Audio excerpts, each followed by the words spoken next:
आज राज्यपाल के अभिभाषण पर विमर्श हो रहा है, वाद विवाद हो रहा है। महोदय, मैं महोदय से आग्रह करूंगा तिवारी जी बैठ जाइए कि आज का दिन में जिस तरह से राज्यपाल के अभिभाषण पर विमर्श हो रहा है, वाद विवाद हो रहा है। महोदय, मैं महोदय से आग्रह करूंगा तिवारी जी बैठ जाइए कि आज का दिन में जिस तरह से पूरे हिंदुस्तान के किसानों ने 3 कृषि बिल के खिलाफ दिल्ली कूच किया है और इस सर्द मौसम में भी जिस तरह से केंद्र की सांप्रदायिक फांसीवादी नरेंद्र मोदी की सरकार ने किसानों पर बर्बर जुल्म ढाया है और अभी भी जुल्म ढाए जा रहे हैं। आप बिहार की बात, महोदय आपसे आग्रह है बिहार की पंजाब हरियाणा के किसानों की हालत देखिए महोदय। पूरे देश की किसानों को कारपोरेट घराने का गुलाम बनाने के लिए ये जो 3 किसान बिल है महोदय, कानून, और उसमें से आवश्यक वस्तु अधिनियम के माध्यम से चावल, दाल, आटा, आलू, प्याज जैसे जीवन के आवश्यक खाद्य सामग्री को, असेंशियल वस्तु द्रव्य से हटा दे करके कारपोरेट घराने का अधिकार क्षेत्र में दे दिया है। इससे महोदय आने वाले दिन में बहुत भयानक तबाही होगी और भयानक तबाही नहीं, महंगाई बढ़ेगी। अभी तो कुछ लोग प्याज खाना छोड़ दिया, कुछ लोग आलू खाना छोड़ दिया, कुछ लोग जो है और क्या खाना छोड़ेंगे। लेकिन महोदय, जमाखोरी को जायज करार दे करके नरेंद्र मोदी सरकार ने देश की जनता के विरोध में जो परिचय दिया है, मैं ऐलान करता हूं महोदय इस सदन के माध्यम से कि आने वाले दिन में निश्चित रूप से जमाखोरी के माध्यम से आने वाले 1-1 किलो चावल का कीमत 200 रुपया हो जाएगा महोदय। इसलिए मैं किसानों पर हो रहे बर्बर जुल्म के खिलाफ इस प्रस्ताव से निंदा की मांग करता हूं महोदय। और इस मांग करते हुए महोदय, मैं महोदय का ध्यान आकृष्ट करना चाहता हूं कि बिहार विधानसभा चुनाव कोविड-19 की छाया में क्रूर और भयानक लॉकडाउन के कारण उत्पन्न विकट परिस्थितियों के बीच संपन्न हुआ। चुनाव में राजग को बहुमत कम अंतर से जीत हासिल हुई।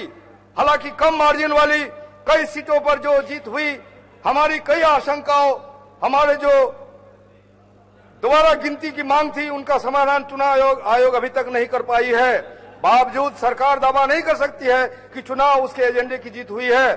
पूरा चुनाव रोजगार, गुणवत्तापूर्ण शिक्षा, स्वास्थ्य सुविधाएं, जनता की जीविका, सम्मान और अधिकारों तथा एनआरसी, एनपीआर, सीए के खिलाफ इर्द गिर्द केंद्रित रही महोदय।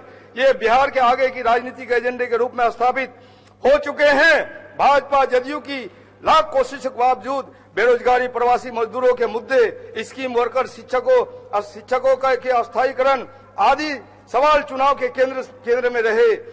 पूरे चुनाव भाजपा जदयू के नेता इन मुद्दों से भागते रहे। महोदय, चुनाव में हमने देखा किस तरह से हमारे महागठबंधन के चुनाव सभाओं में लाखों की भीड़ थी, उत्साह था, और किस तरह से राजग के चुनाव में सन्नाटा था। और उस सन्नाटे में हमने देखा महोदय किस तरह से हमारे मुख्यमंत्री जनता से कभी गिड़गिड़ाते रहे और कभी जनता को धमकाते रहे कि अगर नहीं सवाल करोगे तो कलेक्टर को ऐलान किया महोदय, इसको गिरफ्तार करो। यही नहीं महोदय, ये गिड़गिड़ाते रहे कि हमारा ये आखिरी चुनाव है, हमको वोट दीजिए। इनको एहसास हो गया था महोदय कि पूरी जनता इनके खिलाफ एक जनयुद्ध का ऐलान कर दिया है। इसलिए महोदय, हमारी जो आशंका है, कम मार्जिन के सीट में इनके जो जीत मिली है उन पर दोबारा गिनती हो, उन आशंकाओं को दूर करे। और नहीं तो इन पर जो इल्जाम लग रहा है कि चोर दरवाजे से ये सरकार चला रही है, इस इल्जाम से वो उबर नहीं सकते हैं महोदय, बिल्कुल उबर नहीं सकते हैं महोदय।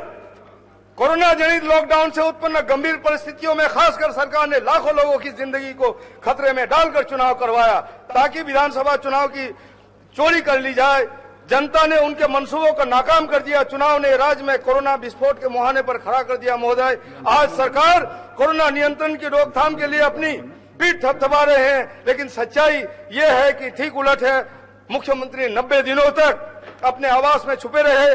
सबसे शर्मनाक बात यह थी कि चमकी बुखार की बात करें या कोरोना महामारी की अव्वल दर्जे की असफल नाकाम मंत्री मंगल पांडे को एक बार फिर स्वास्थ्य मंत्री का जिम्मा दे दिया गया है। सरकार का दावा है कि बिहार में 1 करोड़ 35 लाख से अधिक लोगों को कोरोना जांच हुई है, लेकिन यह रैपिड टेस्ट है जो संक्रमण की सच्चाई उजागर नहीं करती। राज्य के आरटीपीसीआर की कोई उचित व्यवस्था नहीं है। कोरोना संक्रमित आम लोगों की बात तो जाने दीजिए। महोदय, सचिव स्तर के आला अधिकारियों को हम सब ने, बिहार ने, देश ने तरफ तरफ कर मरते देखा है। दरअसल कोरोना संक्रमण ने बिहार की पूरी तरह ढह चुकी स्वास्थ्य व्यवस्था की पोल खोल दी है।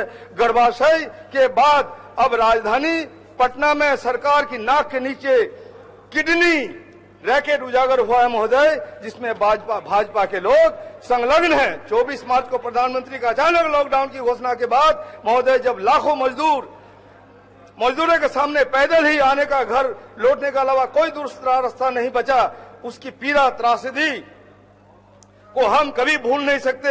उनकी पीड़ा को, त्रासदी के प्रति हम खामोश तमाशाबीन नहीं रह सकते। मोदी सरकार ने उनके साथ जो अमानवीय अत्याचार किया, व्यवहार किया, इतिहास में इसके बिले उदाहरण है। पलायन